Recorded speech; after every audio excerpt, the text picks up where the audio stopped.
Finally tonight, a special comment about the Rose Garden news conference last Friday.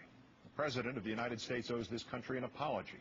It will not be offered, of course. He does not realize its necessity. There are now none around him who would tell him, nor could.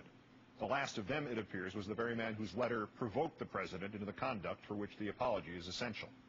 An apology is this President's only hope of regaining the slightest measure of confidence of what has been for nearly 2 years a clear majority of his people. Not confidence in his policies, nor in his designs, nor even in something as narrowly focused as which vision of torture shall prevail, his or that of the man who has sent him into apoplexy, Colin Powell. In a larger sense, though, the President needs to regain our confidence that he has some basic understanding of what this country represents, of what it must maintain if we are to defeat not only terrorists, but if we are also to defeat what is ever more increasingly apparent as an attempt to redefine the way we live here and what we mean when we say the word freedom. Because it is evident now that, if not its architect, this President intends to be the contractor for this narrowing of the definition of freedom.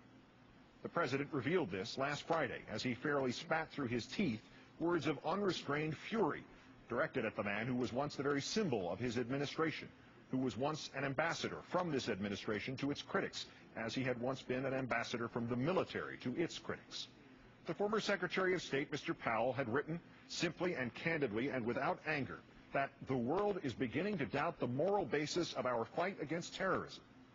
This President's response included not merely what is apparently the presidential equivalent of threatening to hold one's breath, but within it contained one particularly chilling phrase.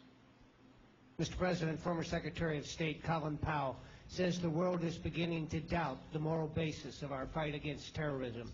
If a former chairman of the Joint Chiefs of Staff and former Secretary of State feels this way, don't you think that Americans and the rest of the world are beginning to wonder whether you're following a flawed strategy?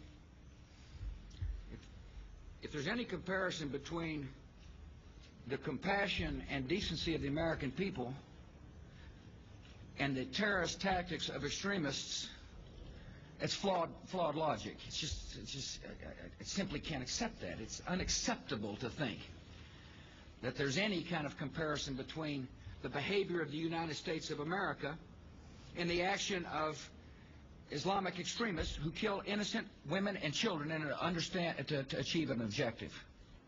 Of course it's acceptable to think that there's any kind of comparison. And in this particular debate, it is not only acceptable, it is obviously necessary, even if Mr. Powell never made that comparison in his letter. Some will think that our actions at Abu Ghraib or at Guantanamo or in secret prisons in Eastern Europe are all too comparable to the actions of the extremists. Some will think that there is no similarity, or if there is one, it is to the slightest and most unavoidable of degrees. What all of us will agree on is that we have the right, we have the duty to think about the comparison. And most importantly, that the other guy whose opinion about this we cannot fathom has exactly the same right as we do to think and say what his mind and his heart and his conscience tell him is right. All of us agree about that, except, it seems, this President.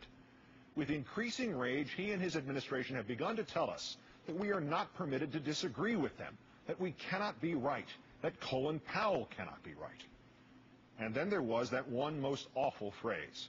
In 4 simple words last Friday, the President brought into sharp focus what has been only vaguely clear these past 5.5 years, the way the terrain at night is perceptible only during an angry flash of lightning, and then a second later, all again is dark.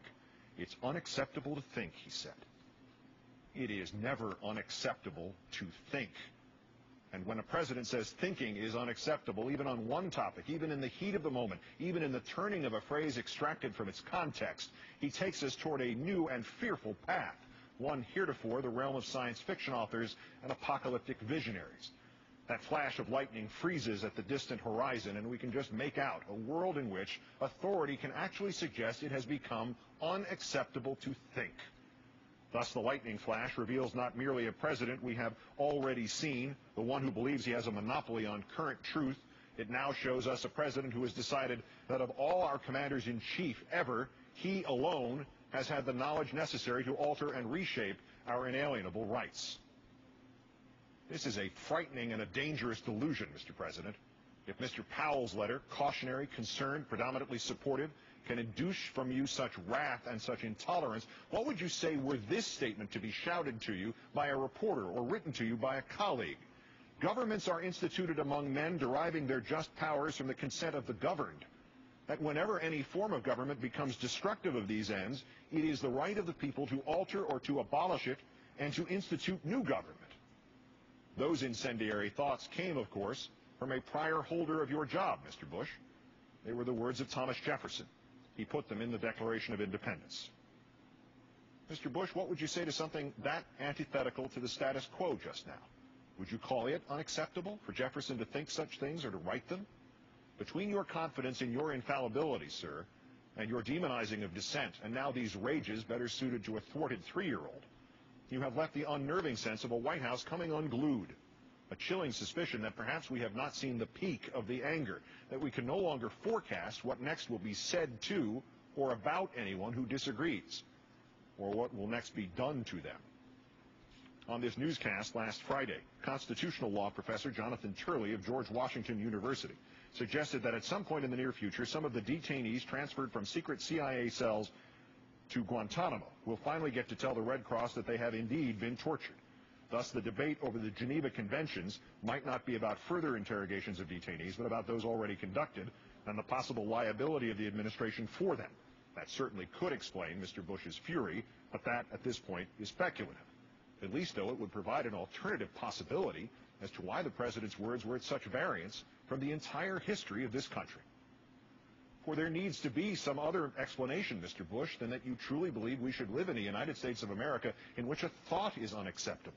There needs to be a delegation of responsible leaders, Republicans or otherwise, who can sit you down as Barry Goldwater and Hugh Scott once sat Richard Nixon down and explain the reality of the situation you have created. There needs to be an apology from the President of the United States. And more than one. But Mr. Bush, the others, for warnings unheeded 5 years ago, for war unjustified 4 years ago, for battle unprepared 3 years ago, they are not weighted with the urgency and the necessity of this one. We must know that to you, thought with which you disagree, and even voice with which you disagree, and even action with which you disagree are still sacrosanct to you. The philosopher Voltaire once insisted to another author, "I detest what you write, but I would give my life to make it possible for you to continue to write." Since the nation's birth, Mr. Bush, we have misquoted and even embellished that statement, but we have served ourselves well by subscribing to its essence. Oddly, there are other words of Voltaire's that are more pertinent still just now. "Think for yourselves," he wrote, "and let others enjoy the privilege to do so too." Apologize, sir, for even hinting at an America where a few have that privilege to think, and the rest of us wind up getting yelled at by the president.